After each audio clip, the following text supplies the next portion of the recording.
public servant and you're serving the citizens of your community, if you can't leave your individualized religious beliefs back in the car and treat everybody the same, it's going to create problems with you. And I've had issues with that. As a Christian, there were many times where I felt a certain way as a Christian, but understood that the law said something else.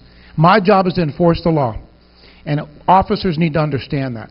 We've had a few incidents in my 10 years as chief of police in 3 different agencies where an officer wanted to bring his religious beliefs, whatever they were, to work and force them on people. That's not going to work. So those concepts of religion we'll get into, but we're going to hit everything we can. Remember, the first objective is to get the first 8 hours through, and then we'll come back. It's going to be up on the website, and we'll come back and do more. We'll continue to do it. It's something that we need to revisit on a regular basis. Leave here to think that this training is going to be an end-all be-all. It won't. 8 hours training go just that quick. What I think you need to share is, what do you think needs to be included in it? And when I say included in it, it's more of this is going to be basic training, just basic human decency. How do you treat your fellow man? That's it. I mean, we can get into conversation about sexual orientation, religious beliefs, but first, we just have to agree as brothers and sisters that there's a basic human decency that you have to have when you're interacting with the public. That, irrespective of what color you are, what religion, that doesn't matter. Basic human decency is what we should expect from anybody. And law enforcement, as I said before, because we hold them to an even higher standard.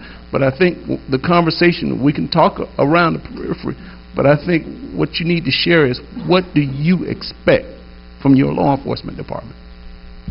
Yes, sir. I'll come back to you, ma'am. I expect a lot. Denial is one of the things that is happening with the Sheriff's Department.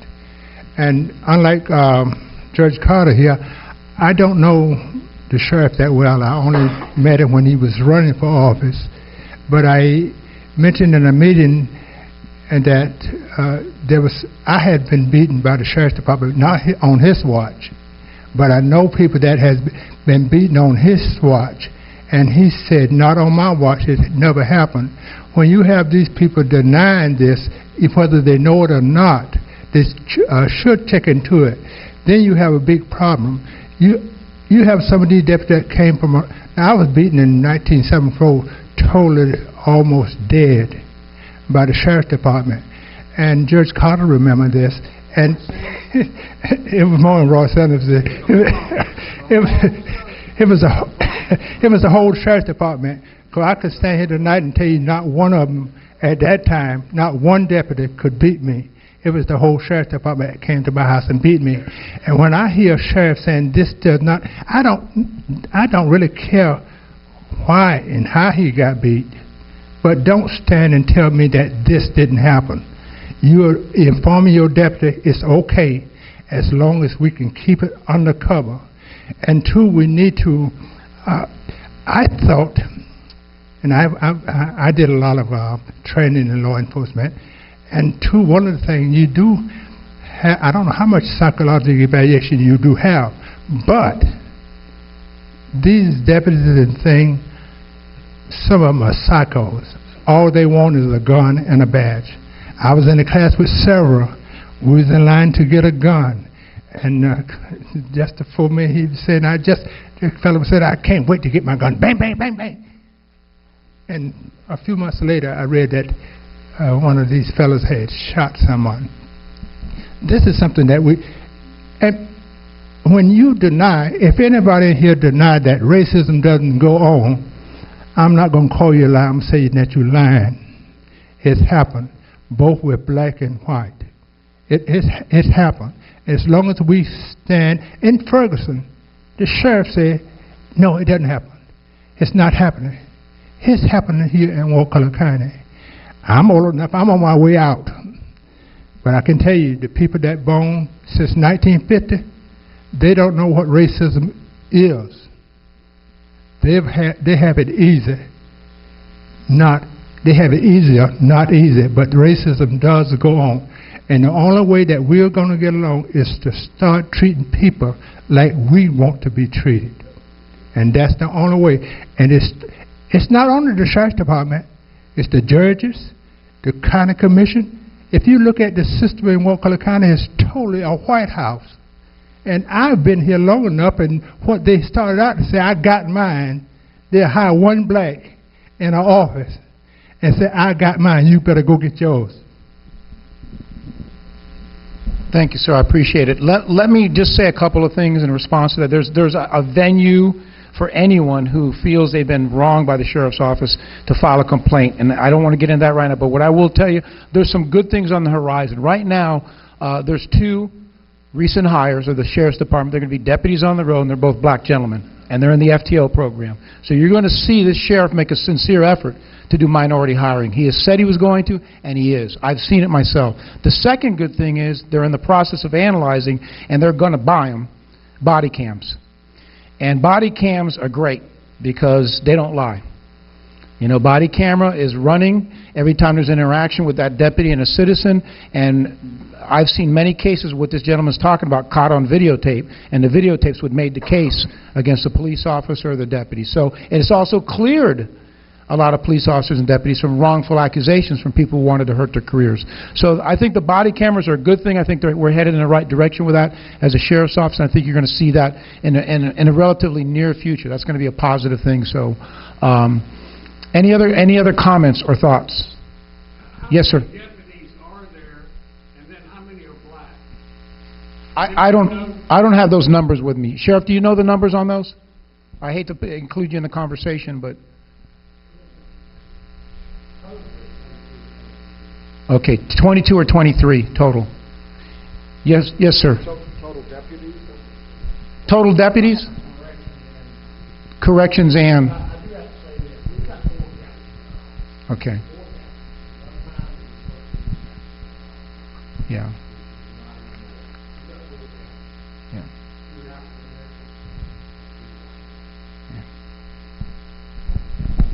I just want to say this. I've been in Wakulla all my life. He said he had 4 dudes. But me, I sit on the porch all day. I don't see no blacks riding around in no car. Now, they might be in the office or they might be up on the table, whatever. But I don't see any riding around in no car. And I've been here only, like Judge Carter said. My point is, I see no different riding. But past my house, little 7 or 8 trucks will pass by there. And those kids will pass by the school, they're speeding, and they go down the road. All they got to do is stop and look and get them. They won't even do it.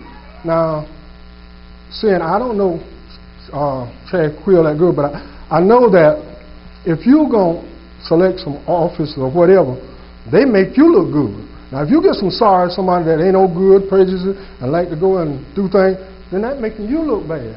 But you need to, I'm not saying you need to, but what we need to get is somebody that's not racial.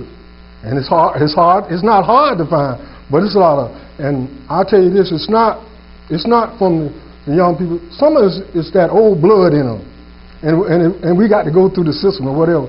I say we need to go into a dialysis and have our blood kind of redo it, to try to get some of that old blood, because some of us still trying to go back in the 50s and 60s.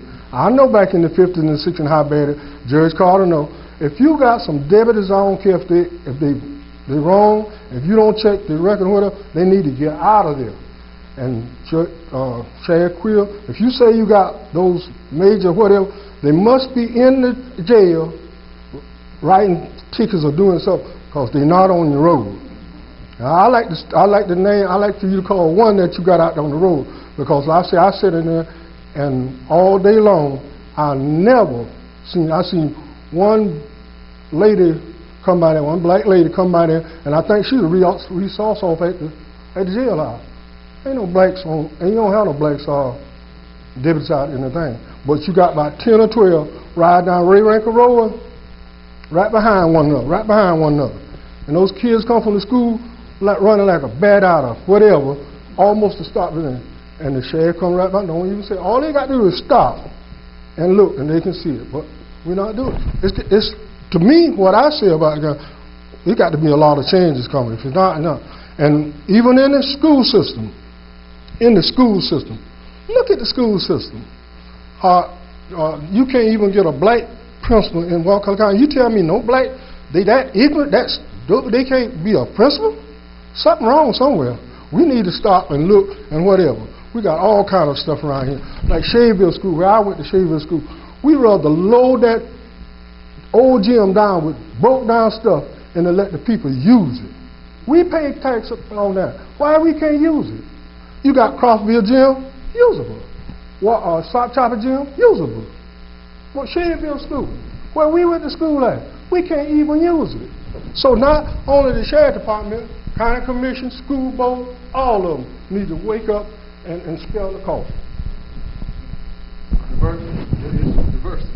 Thank you very much. And again, I think that the sheriffs heard what you said loud and clear, because I gave them the same feedback from the Christian Coalition Monday night, and their message was if they call the deputy's office 10 times, they get 10 white deputies.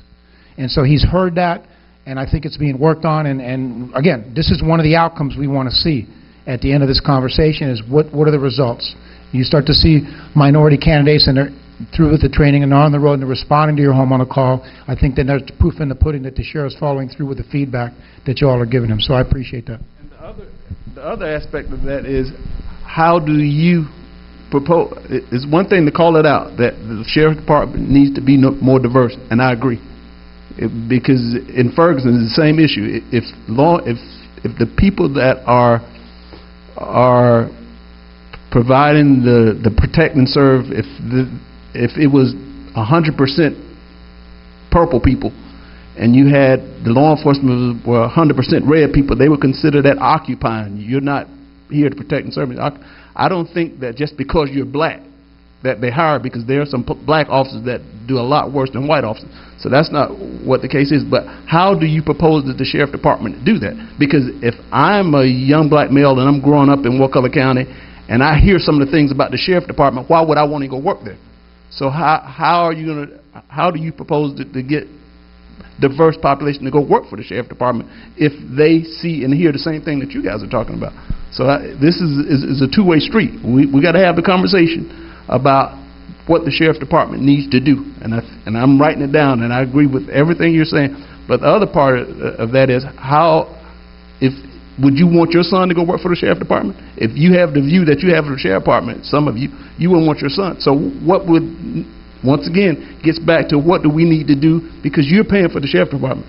Everybody in this room pays for the sheriff department. It's not Sheriff Creel's sheriff department. It's your sheriff department. What do you expect from it, and what do you want from it? We can talk all day about the negative. How do you change it? That's going to be a part of the conversation. How do you change it? You had your hand up. I'm sorry, ma'am. She's had her hand up for a little while. Dr. Nelson, I'm going to give you a suggestion. You're going to deal with language. I really appreciate the opportunity to be here, and I even wrote it out because I feel it's so important. It has to do with treating people with dignity, and language makes a big difference. It's already been referenced about some words and so on. I think you'll find my approach a little different. Some of the thoughtless use of language is based on the language we heard as we were growing up. But times have changed, and so must our language. And I think we have to recognize that it's going to have to be a conscious effort to make a change from things you just automatically used to say. I found the local use of yes ma'am and no sir to be offensive rather than a polite artifact of local custom when I moved to Florida in 1967. I'm an 80-year-old white female resident here, but at the time I came in, I felt that was a put down. It was stressing the difference between people, whereas I happened to have been raised in a family where you were supposed to express yourself as clearly as possible and get the message across, and the tone of voice made as much difference as the words themselves. So that's where I was when I came here. Now, to make use of language more applicable to law enforcement situation, I'm bringing you two examples. The first one I participated in. During one of those routine stops where they check everybody, do they have their driver's license and their tag and so on. I was stopped on the road, and like everyone else, and the officer immediately asked to see my driver's license. Well, since I keep my driver's license in my wallet, in my purse, which was in the back seat, I started to get out of the car. Where are you going? No indication that I might be doing something right. Likely I was doing something wrong. Now, if it had been a request that said, where is your driver's license? I need to see it. Then you could have talked about how to show the officer the driver's license. And I recall recently, within the last year, that there was a black man who was shot because he reached back in the car to get his driver's license. Now, I have white privilege, and I'm sure that shows up day after day in my life that I'm not even aware of. So I'm really glad to hear people speaking out about things. So let me get on with language.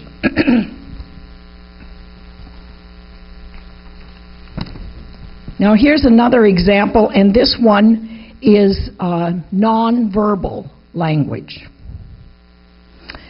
And it's a quote. The deputy stood in the doorway with a black garbage bag filled with my uncle's belongings. Without a word, he stepped in the front door, pushed past my grandmother, and turned the garbage bag upside down, emptying every single thing onto the floor. He then turned, walked out, and left the front door open. End of quote. Now, to me, the language of this action does not treat any of the participants with dignity, including the deputy. The deputy could have said, I have in this bag the possessions of Mr. Mills, who's being moved to another facility. I'll leave them here for you. And he could have shut the door as he left. He did not have to get into a dialogue. He did not have to say anything negative to other people. He could have just, in an objective way, said what he was doing and, in essence, why he was doing it. And I think we forget how important the language is. So my sense is that sometimes it helps to have an outsider like Mr. Kelly who can listen to what we're saying and begin to pick up on things that might be misinterpreted or taken the wrong way or reflect badly on the perception of dignity that we want to extend to everyone. The sheriff's office wants respect and wants his officers to respect other people. And so I think that's what's important to me. So I recommend that you look at language, and then it becomes kind of an ongoing thing to keep reminding each other that maybe you could have said that a different way that might have been better, because we still have those habits from many years, and it's going to take a long time for all of us to keep changing the way we say things. Thank you all for being involved in this. It's very important. Thank you so much. Yes, ma'am. And one of the things as you walk up, I want to mention what she said. She's absolutely right. Every one of us in this room, including myself, who travel all over the country and rent cars and get stopped by police, have seen how some police walk up to people and treat you like they're an occupying force and they're a military soldier instead of you're a citizen and they're there to help you. And so that's going to be a big part of the training. How do we talk to people? There's a concept called verbal judo in law enforcement that teaches officers, put yourself in their shoes, give them all the information up front. I've stopped you for this. I'm Deputy Kelly, and I need your driver's license, registration, and proof of insurance so that I can validate it. And I want to make sure you let me know where it is because I don't want you reaching somewhere potentially for a gun. And just put it out front. So she makes a good point there. Yes, ma'am. I'm going to go back to what I expect from the officers. First of all, I expect sensitivity.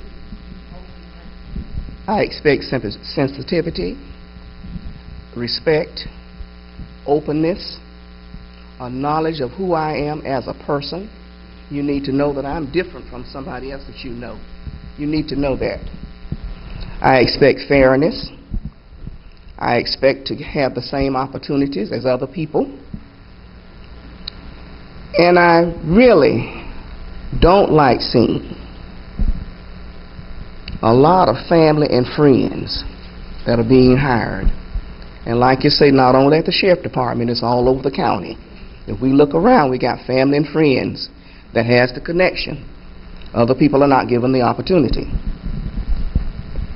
We also have a lot of the good old buddy system. Somebody is tied to somebody else. This name is linked with this name. Somewhere along the line, we'll find out that somebody is related to somebody else that's on this, in this place. Like I said, it's not only at the sheriff department, it's all over the county. If you look at our court system, very few of us are there, very few minorities. Opportunity is not there. It needs to be. This is what our young children need to see. They need to see that this is an opportunity for them in all aspects of this county. Thank you.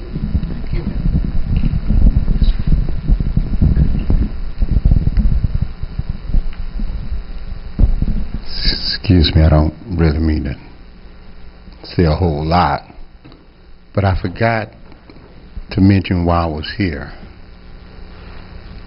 And that is, it's about credibility. And that is that when the sheriff was elected, it was about change. He inherited a lot of law enforcement officers. It's like a garden with weeds in it, and you got to weed them out. There was an opportunity when those cartoons showed up.